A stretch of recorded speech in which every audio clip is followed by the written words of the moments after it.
الحمد لله نحمده ونستعينه ونستغفره ونؤمن به ونتوكل عليه ونعوذ بالله من شرور أنفسنا ومن سيئات أعمالنا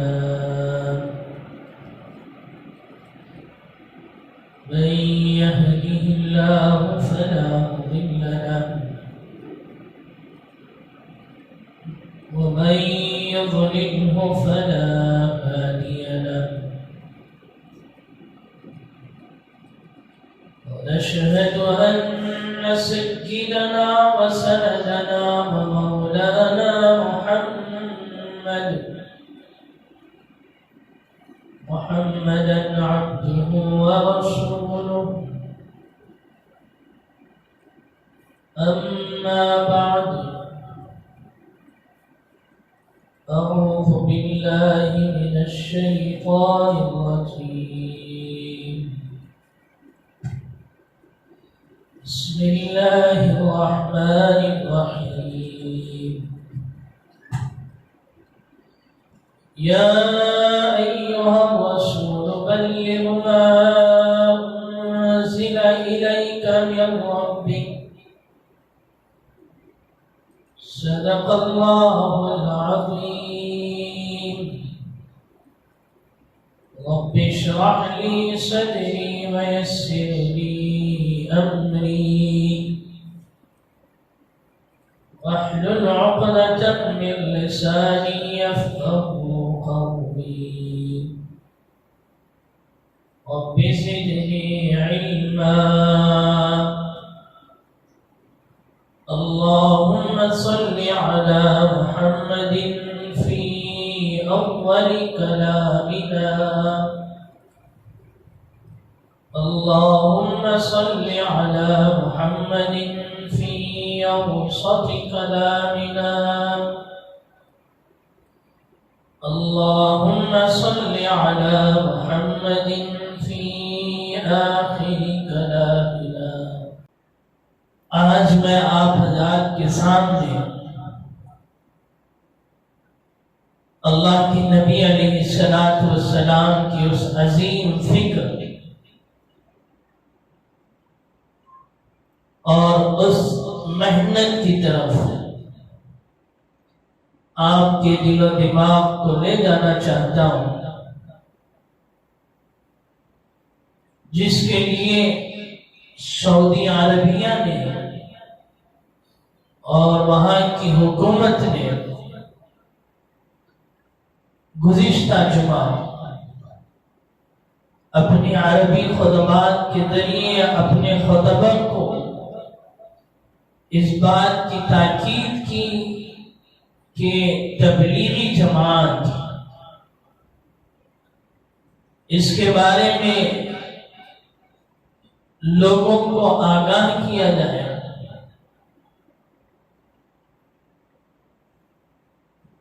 اور دہشت گردی کا الزام انہوں نے اس جماعت پر عائد کیا ہے اور بھی بہت ساری چیزیں اس خطبے میں بیان کی گئی ہیں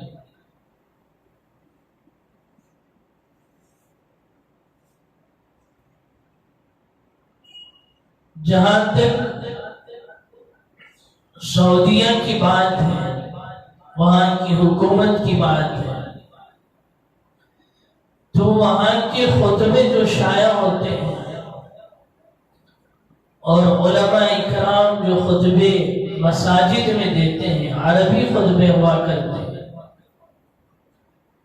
اور انہی خطبوں کو وہ پڑھ کر سنانا ہوتا ہے جو حکومت کی طرف سے لکھ کر دی جاتی ہے مکہ مدینہ طیبہ میں تو یہ خطبہ نہیں پڑھا گیا لیکن دوسرے مساجد میں سعودیہ کے خطبے ممبر و محراب کے ذریعے پڑھے گئے اور سنائے گئے.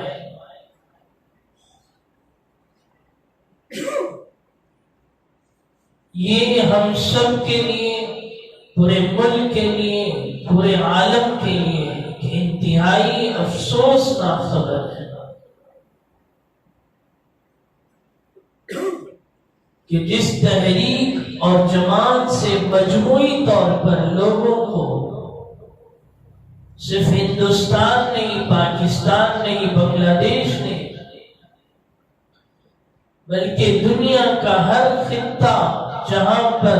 اللہ کا پیغام پہنچنا چاہیے، انہوں نے اپنی محنت کی کمائی کے ذریعے وہاں پہنچ کر اللہ کا پیغام اور نبی کی رسالت پہنچائی،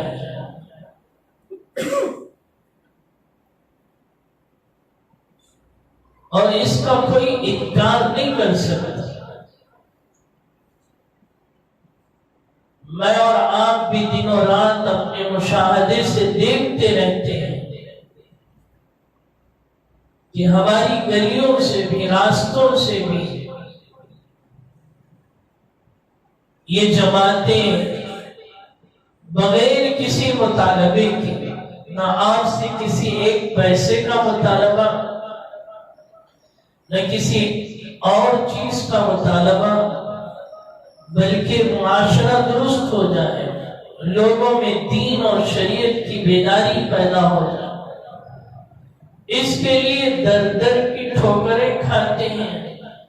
راستوں کی تکلیفوں کو برداشت کرتے ہیں، اور کسی کو برا بھلا نہیں کہتے ہیں، ہر جگہ پہنچتے ہیں جہاں لوگ آنے کے لیے تیار نہیں ہوتے، ان کے گھروں میں بھی دستک دے کر اللہ کا پیغام اور نبی کی رسالت وہاں پہنچاتا ہے۔ جس محنت کے طور پر، جس محنت کی وجہ سے عمومی طور پر جو فضا بن رہی تھی اور لوگوں میں دین پیدا ہو رہا تھا، زانی، شرابی، جوا کھیلنے والے، ماں باپ کے نافرمان اپنے گناہوں سے سچی پکی توبہ کر کر دین کے راہ پر چل رہے تھے، اس تحریک کو نقصان پہنچانے کے لیے اور لوگوں کے ذہن کو خراب کرنے کے لیے یہودی مشنریاں اپنی محنت پر لگی ہوئی ہیں، اور اس محنت میں وہ ایک حد تک کامیاب ہوتی ہوئی نظر آ رہی ہے۔ مجھے اور آپ کو ڈرنے کی اور ان کے ان خطابات اور بیانات سے گھبرانے کی ضرورت نہیں ہے۔ اللہ کے نبی علیہ السلام کو یہ پیغام دیا گیا، سورہ مائدہ کی آیت ہے، یا ایھا النبی یا ایھا الرسول بلغ ما انزل الیک، اے اللہ کے نبی وہ چیزیں آپ پہنچائیے جو آپ کی طرف نازل کی گئی، آپ کے سینے میں اتاری گئی وحی کے ذریعے، من ربک، آپ کے رب کی جانب سے۔ اللہ کے نبی کو یہ پیغام دیا جا رہا ہے، جو چیزیں قرآن کے ذریعے آپ کو پہنچائی گئی ان تمام چیزوں کو آپ آگے پہنچائیں۔ بخاری شریف میں اللہ کے نبی علیہ السلام کی وہ حدیث کتاب الفتن میں بھی ذکر کی گئی، جس میں اللہ کے نبی نے صحابہ کو جمع کر کے کہا کہ جو چیزیں میں نے تم تک پہنچائی ہیں، اب تمہاری ذمہ داری ہے کہ تم آگے والوں تک انہیں پہنچاؤ۔ حضور نے صحابہ کو ذمہ داری دی اور صحابہ نے آگے چلتے ہوئے تابعین، تبع تابعین، اولیاء اعظام، اس طرح یہ قرآن کا پیغام اور حدیث کا پیغام لوگوں تک پہنچایا جاتا رہا۔ لیکن یہ دعوت و تبلیغ کی جو محنت، جس نہج پر چلائی گئی ہیں یہ تقریباً 1926 یا 27، اس سے پہلے تبلیغ کی محنت اپنے اپنے دائرے کار میں رہتے ہوئے قوم کے مزاج کو، امت کے اندر جو بدعات و خرافات ہیں ان چیزوں کو دیکھتے ہوئے نبی علیہ السلام سے لے کر قیامت تک یہ انداز چلتا رہے گا، طریقہ کار میں تبدیلی آئے گی، لیکن جو لوگوں کے لیے مفید ہے اس طریقہ کار کو اپنانے کی گنجائش ہے، اپنا کر لوگوں تک اللہ کا پیغام پہنچایا جا سکتا ہے۔ جناب محمد رسول اللہ صلی اللہ علیہ وسلم جب تک زندہ رہے مدینہ طیبہ میں صفہ کا مدرسہ تھا، وہاں بیٹھ کر قال اللہ و قال الرسول کی صدائیں صحابہ اکرام کو سکھلائی جاتی اور سمجھائی جاتی، اور پھر جہاد کا میدان تھا، صحابہ اکرام کو لے کر اعلاء کلمت اللہ کے لیے حضور نے بہت سارے معرکے اور جنگیں لڑی ہیں اور اس میں کامیابی حاصل کی۔ حضور کی رخصتی کے بعد صحابہ کا دور ہے، صحابہ نے بھی اپنے زمانے کے مطابق جس طرح سے لوگوں کو اسلام کا پیغام پہنچانا چاہیے اس طریقہ کار کو اپنایا ہے۔ کتابوں میں لکھا ہے کہ ابو ہریرہ رضی اللہ تعالیٰ جمعہ میں ایک مرتبہ کھڑے ہوتے تھے، جمعہ سے پہلے اللہ کے نبی کی تعلیمات پڑھ کر صحابہ کو سنوایا کرتے تھے۔ عبداللہ ابن مسعود جو اس زمانے کے فقیہ تھے، جن کا علم بلندیوں کو پہنچا ہوا تھا،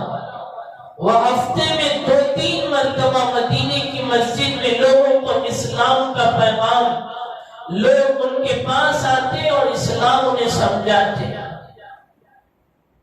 اس طرح کی کئی روایتیں آپ کو ملیں گی۔ حضور کے بعد صحابہ نے بھی اسلام پہنچانے کے لیے ممبر و محراب کی ضرورت پڑی، مدینے کی مسجد کی ضرورت پڑی، ہفتے میں 1-2-3 مرتبہ جیسی ضرورت پڑی انہوں نے انہیں سمجھا کر اسلام کا پیغام پہنچایا۔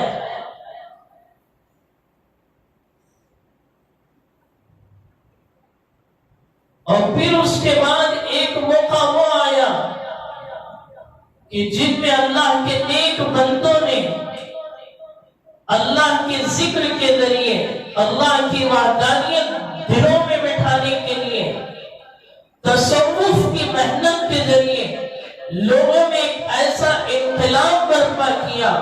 وہ اس زمانے کی ضرورت تھی جس سے لاکھوں دل نرم ہوئے، اور جو اندھیریوں میں تھے، کفر و شرک میں مبتلا تھے، وہ پاک ہوئے اور اللہ کی وحدانیت کی طرف بڑھتے چلے گئے۔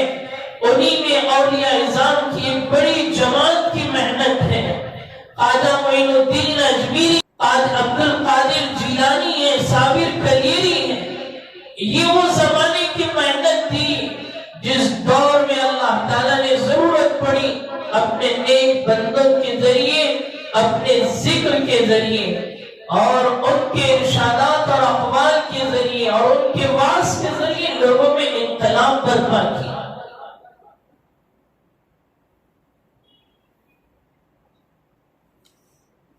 ہمارا ملک آزادی کے قریب تھا اور کروٹیں لے رہا تھا، انگریز کی نگاہ بڑی تیزی کے ساتھ اس پر پڑی ہوئی تھی، ہر طرف کفر و شرک، اور انگریز چاہ رہا تھا کہ ہم اس ملک پر قابض ہوں اور پھر اس ملک کے ذریعے ہم فائدہ حاصل کریں اور دنیا بھر میں اپنا نام کمائیں۔ ایسے موقع پر ایک اللہ کے نیک بندے نے، جس کو میں اور آپ جانتے ہیں، اس محنت کے بانی جنہیں کہا جاتا ہے، حضرت مولانا الیاس صاحب کاندھلوی علیہ الرحمہ، یہ اصل میں رہنے والے تھے جھنجھانا مظفر نگر یو پی کے۔ ان کے والد صاحب حضرت مولانا اسماعیل صاحب علیہ الرحمہ، جب ان کی پہلی اہلیہ کا انتقال ہو گیا تو انہوں نے مولانا مظفر صاحب کاندھلوی علیہ الرحمہ کی دختر سے اپنا دوسرا نکاح کیا، تو وہ ان کا ننیال تھا، وہاں آنا جانا رہنا زیادہ ہوتا تھا۔ اصل میں جھنجھانا مظفر نگر کے رہنے والے تھے، اپنے نانی اور ننیال کی نسبت کی وجہ سے کاندھلوی انہیں کہا جاتا ہے، کاندھلا کے رہنے والے۔ آپ تو واقف ہی ہیں کہ ننیال تو اپنا علاقہ ہوتا ہے۔ حضرت مولانا اسماعیل صاحب جو حضرت مولانا الیاس صاحب کے والد ہیں، سلطان الاولیاء، قطب الاقطاب، حضرت مولانا نظام الدین اولیاء علیہ الرحمہ کی مرکز، جہاں پر ہم میں سے اکثر کا جانا ہوا ہے، وہاں ایک قریب میں ایک عمارت میں رہا کرتے تھے، اور اسی مرکز کو جاتے ہوئے راستے میں ایک مسجد چھوٹی سی اس زمانے میں تھی، ابھی تو بنگلے والی مسجد اس کا نام تھا، بہت بڑی مسجد ہے جو اس کا مرکز بھی ہے دعوت و تبلیغ کا، تو وہ چھوٹی سی مسجد میں وہ امامت کرتے تھے۔ حضرت مولانا الیاس صاحب کے والد تو امامت کرتے رہے، نمازی بہت کم آتے تھے، علاقہ بہت چھوٹا تھا، مزدور لوگ آزو بازو میں رہا کرتے تھے، مشکل سے کبھی نماز میں کوئی نہ ہوتا، کبھی ہو جاتا، تو حضرت نے سوچا کہ آنے جانے والوں سے ملاقات کی جائے، تو ایک مرتبہ نکلے تو کچھ مزدور ملے جو کلی پر جا رہے تھے، تو انہوں نے کہا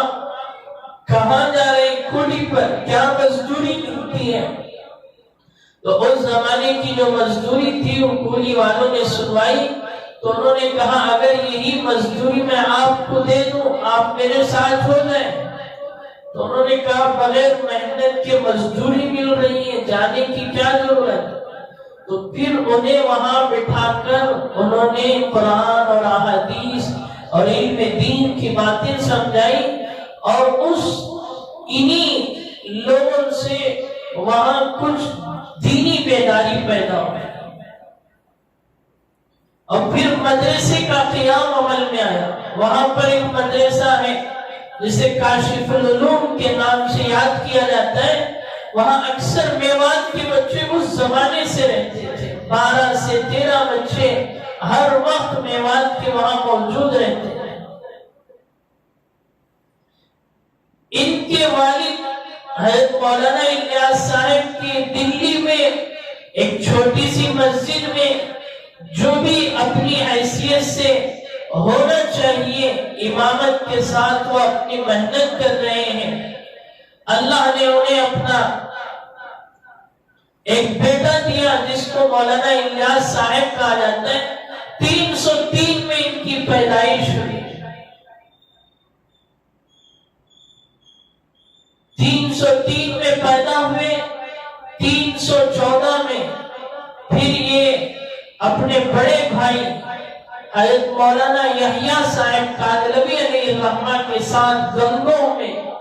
مدرسہ اور مکتب شروع کی تعلیم تو مکتب کی جو ہر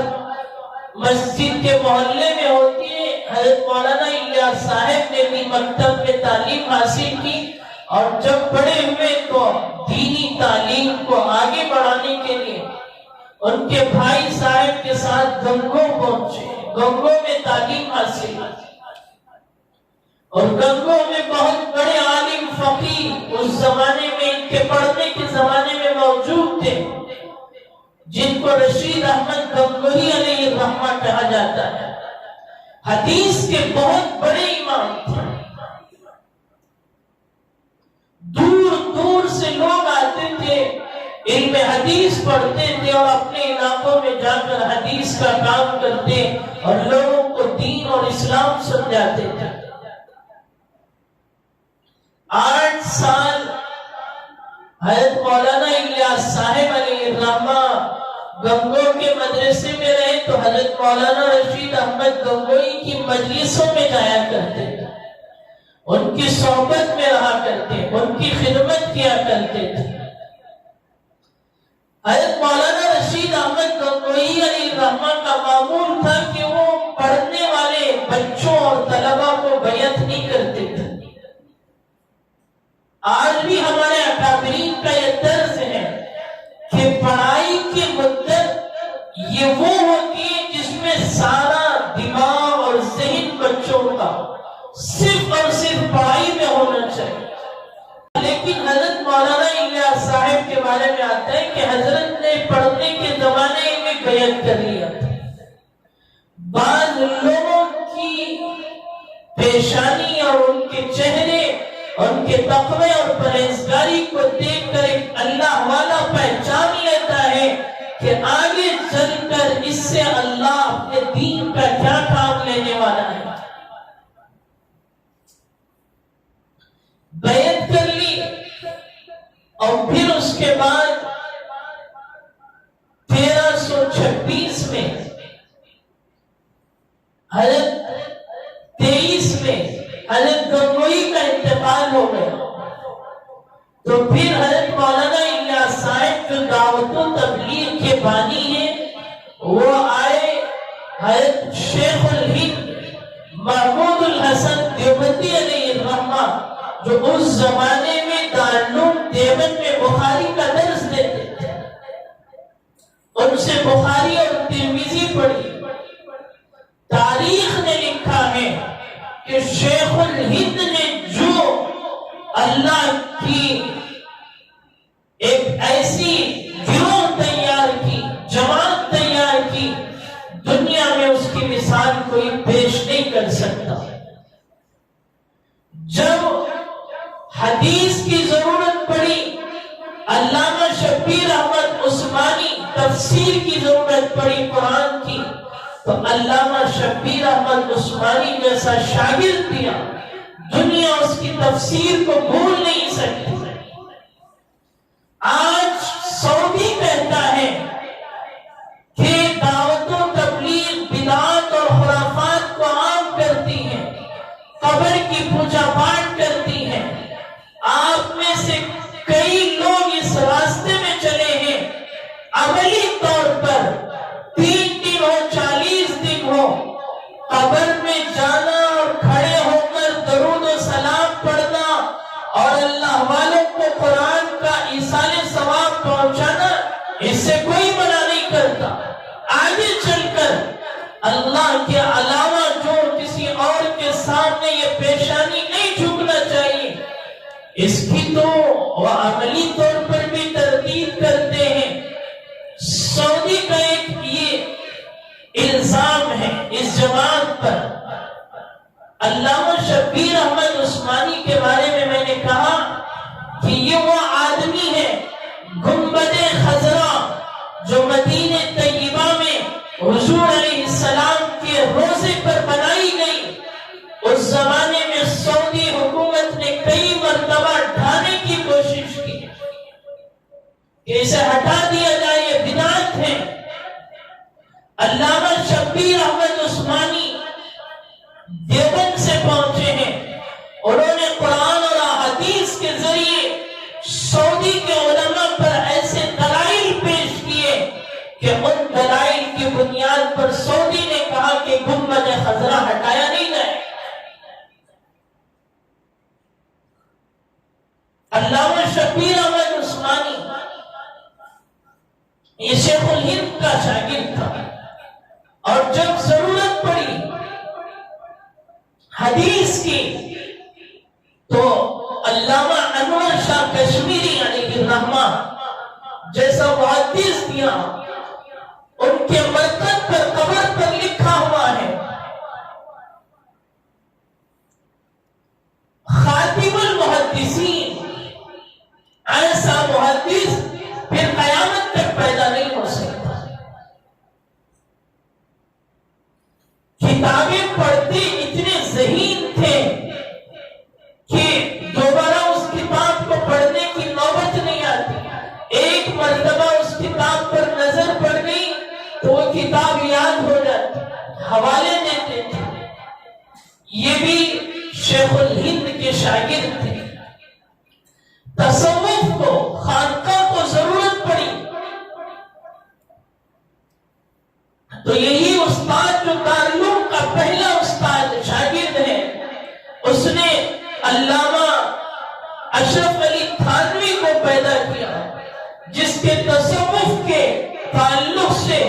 اتنی کتابیں موجود ہیں۔ تصوف یہ ہمارا بنیادی مسئلہ ہے۔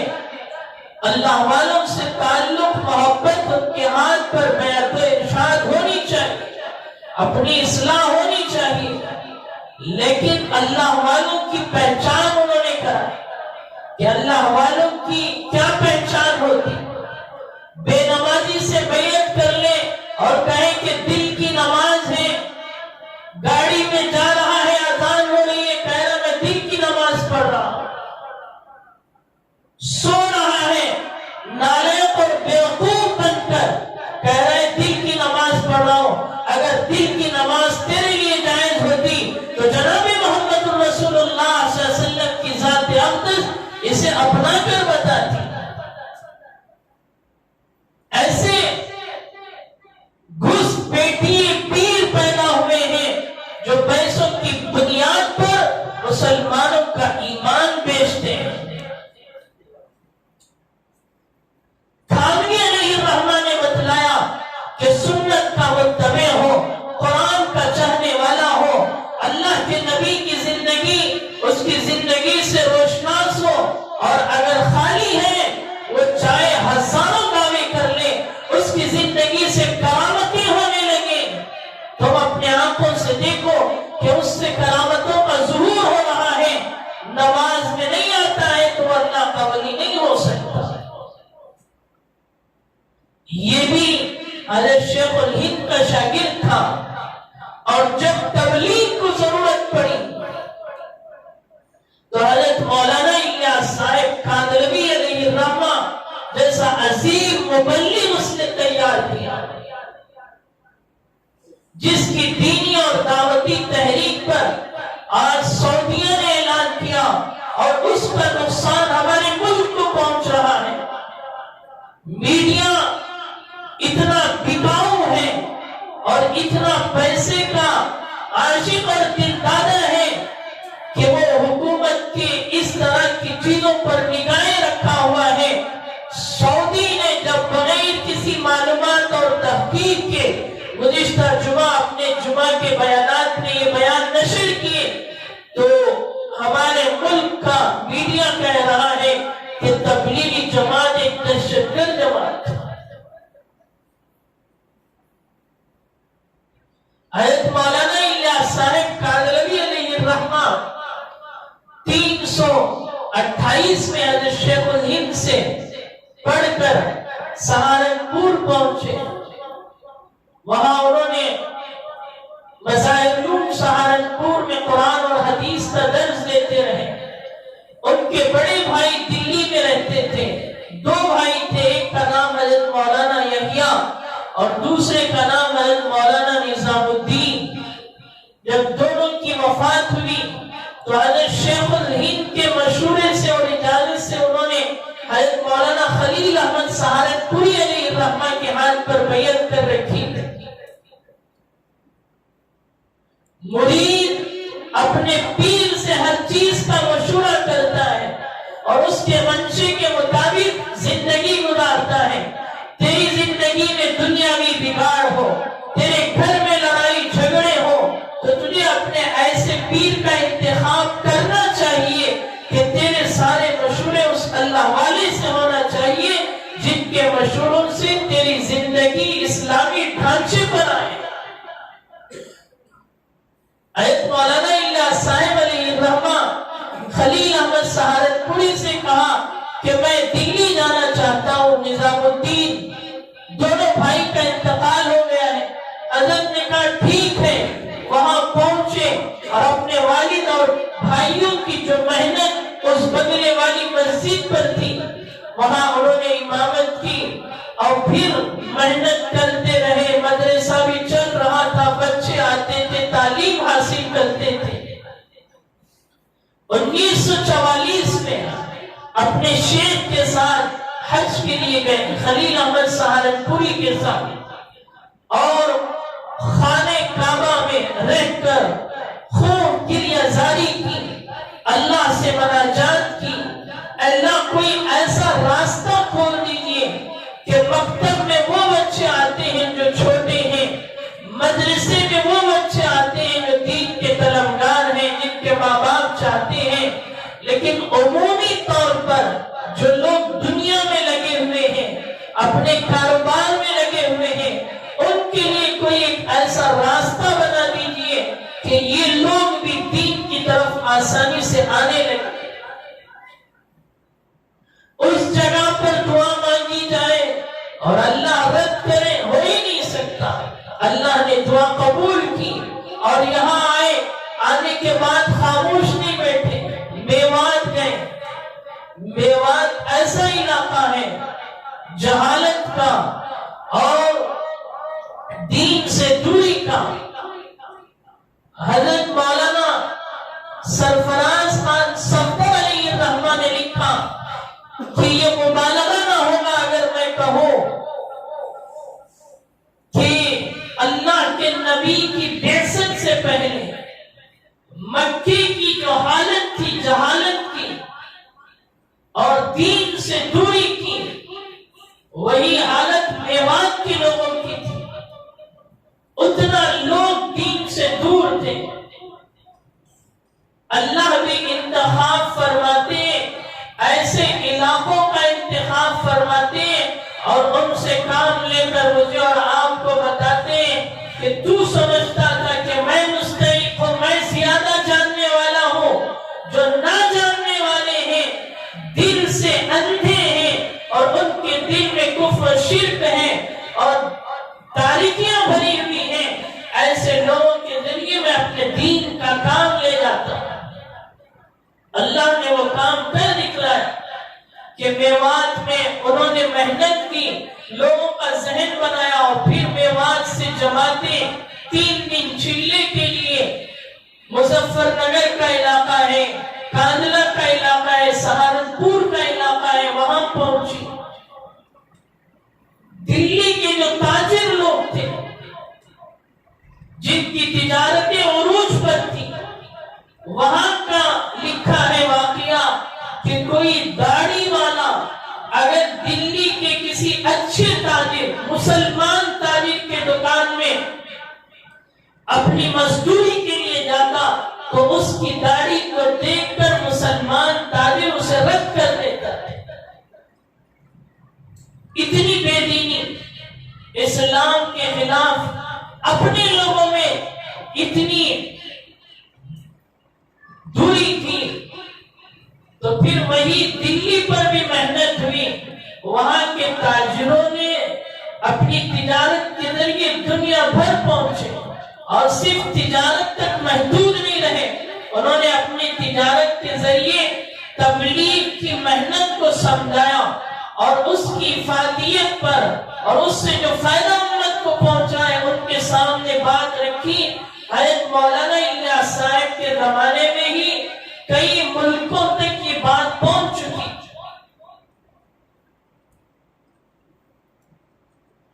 اور محنت کرتے رہے لوگ، جب لوگ اس میں پہنچتے رہے۔ آج اس محنت میں لگے ہوئے لوگ ہزاروں اور لاکھوں میں نہیں، کروڑوں کی تعداد میں، کروڑوں لوگ توبہ کر کر اپنے گناہوں سے معافی تلافی مانگتے ہوئے، زانی زنا سے توبہ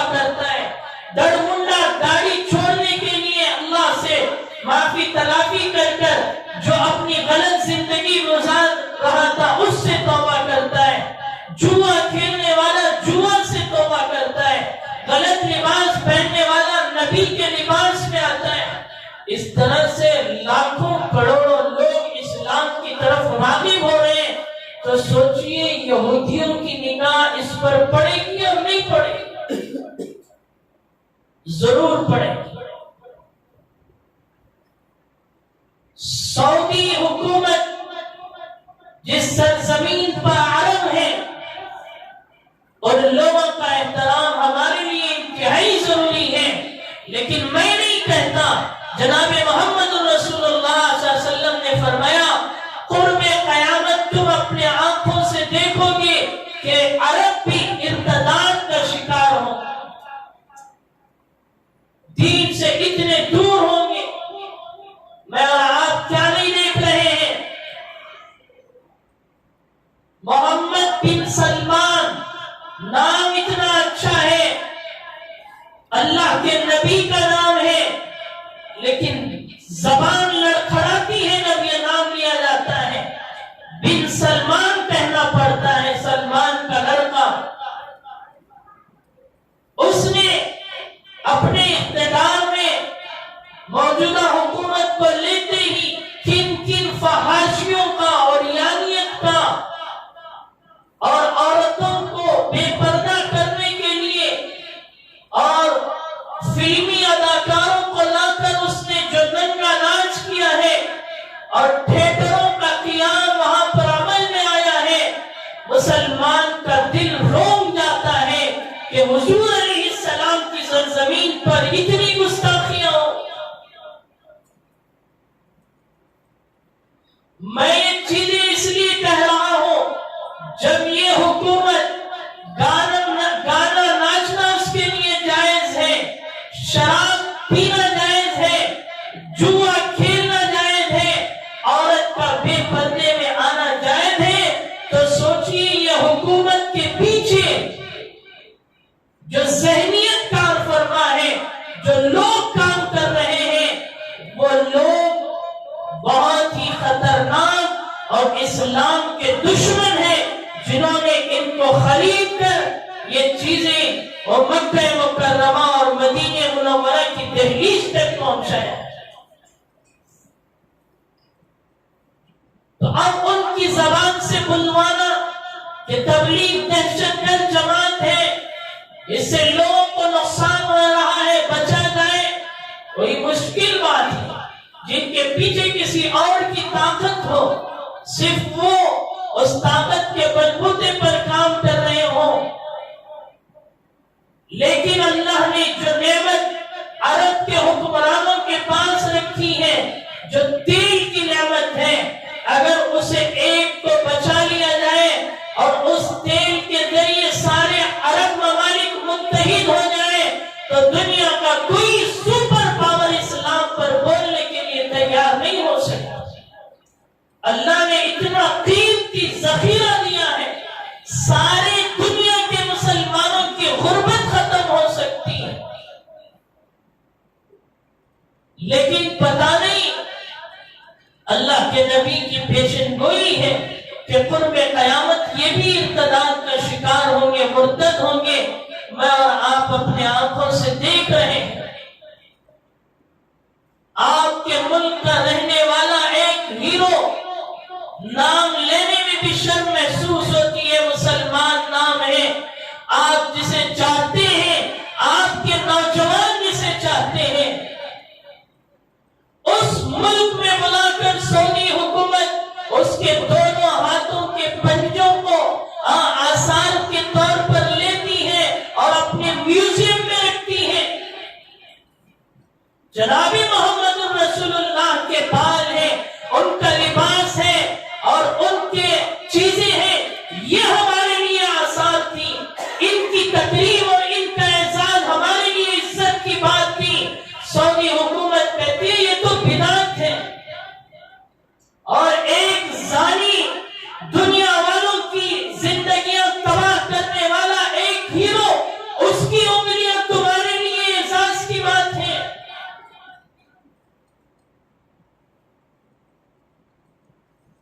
مسلمانوں، نوجوانوں، سمجھو جن ہیرو جن کی فلمیں دیکھ کر ان کا پیسہ بڑھا رہے ہو، وہ اپنے نبی کی سرزمین پر جا کر ناچے اور گائیں، کل قیامت کے دن رسول اللہ کا میرے اور آپ کے سامنے محاسبہ ہوگا،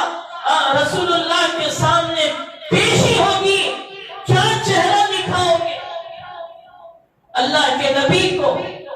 کیا کہو گے کہ جس ملک میں تم رہتے تھے وہ جا کر وہاں پر گانے بجا رہا ہے، ڈانسنگ کر رہا ہے، اور جس کی ٹکٹ کی قیمت 25,000 روپے ایک آدمی کی تھی، 80,000 لوگوں نے وہاں پہنچ کر، جو مسلمان ہیں، عرب ہیں، ایک ٹکٹ 25,000، 80,000 لوگوں نے پہنچ کر اس کا فیشن دیکھا ہے اور اس کی وہ بربادیاں دیکھی ہیں، تو اتنا پیسہ جو وہاں آیا ہے تو اس کے ذریعے وہ جو امت کو نقصان پہنچائیں گے اس کا ذمہ دار کون ہے؟ غلط ہے، چاہے دنیا کا مسلم حکمران کرے یا کوئی اور کرے۔ کئی دوسری جماعتیں سعودی کی تعریف میں پڑی ہوئی ہیں کہ سعودی بھی صحیح ہے، عرب لوگ ہیں، غلطی ہو سکتی ہے، لیکن ان غلطیوں کو روکنا تھامنا ہماری ذمہ داری ہے۔ اس لیے ضرورت اس بات کی ہے کہ ہم بغیر کسی ڈر اور خوف کے اور اللہ کو ڈرتے ہوئے، اپنے نبی کی رسالت کو سمجھتے ہوئے دعوت و تبلیغ کی محنت میں لگے اور اپنے آپ کو خوب لگائے، محنت کرتے رہے۔ ہماری محنت ہی باطل کے لیے جواب ہے۔ جب ہم خاموش بیٹھ جائیں گے تو باطل بھی خوش ہوگا۔ ابھی 10 دنوں میں ہمارے ملک سے مختلف مکاتب فکر کے لوگوں نے سعودی حکومت کے اس بیان کی تردید کی۔ جمعیت علماء ہند حضرت مولانا ارشد مدنی نے، انہوں نے سعودی حکومت کو خط لکھا کہ یہ نظر ثانی کرے، اپنی بات کو واپس لے۔ اس تحریک نے دنیا میں اسلام کے لیے جو فائدہ پہنچایا ہے، دنیا میں کوئی اور تحریک نہیں پہنچا سکتی۔ محمود مدنی صاحب، انہوں نے بھی جمعہ کے خطابات کے ذریعے لوگوں کو اس تحریک سے آشنا اور روشنا کرانے کی ترغیب دی۔ جماعت اسلامی نے بھی سعودی حکومت سے کہا کہ فوراً اپنا بیان واپس لے، نظر ثانی کریں، اور پھر غیر مقلدین نے بھی اس کی تردید کی۔ اللہ تعالی ہمارے اس ملک کو امن کا گہوارہ بنائے، متحد اور متفق ہو کر ہمیں اپنے سارے کاموں کو آگے لے جانے کی توفیق نصیب فرمائے۔ یہ نہ سوچیں کہ جو دنیا میں مدارس ہیں، خانقاہیں ہیں، دعوت و تبلیغ ہیں، دوسری تنظیمیں، تحریکیں ہیں، ان میں کوئی کمی نہیں ہے۔ انسان کام اچھا ہوتا ہے، کام کرنے والوں میں نقص ہوتا ہے، کام کرنے والوں کی وجہ سے کام پر غلط الزام لگایا جائے۔ میں عالم ہوں، مدرسہ چلا رہا ہوں، مدرسے سے میرے میں غلطی ہو سکتی ہے انسانی ہونے کے ناطے، لیکن سارے مدرسے کو غلط کہا جائے، اب اتنا دین کا کام چل رہا ہے تو یہ غلط بات ہے۔ تو اس لیے ہر تحریک اور تنظیم میں کام کرنے والوں میں کچھ غلطیاں ہوتی ہیں، ان کو نظر انداز کرتے ہوئے صحیح کرنے کی کوشش کی جائے اور اس کام کو تقویت پہنچائی جائے۔ اللہ نے آپ کے اندر مالی صلاحیت رکھی ہے اور جان بھی دیا ہے، تو آپ خود تبلیغ کی محنت میں لگے، اللہ کا پیغام لوگوں تک پہنچائے۔ اللہ تعالی ہم سب کو اپنے تمام تحریکات کی حفاظت کرنے کی توفیق نصیب فرمائے۔ آمین۔ وآخر دعوانا ان الحمدللہ رب العالمین۔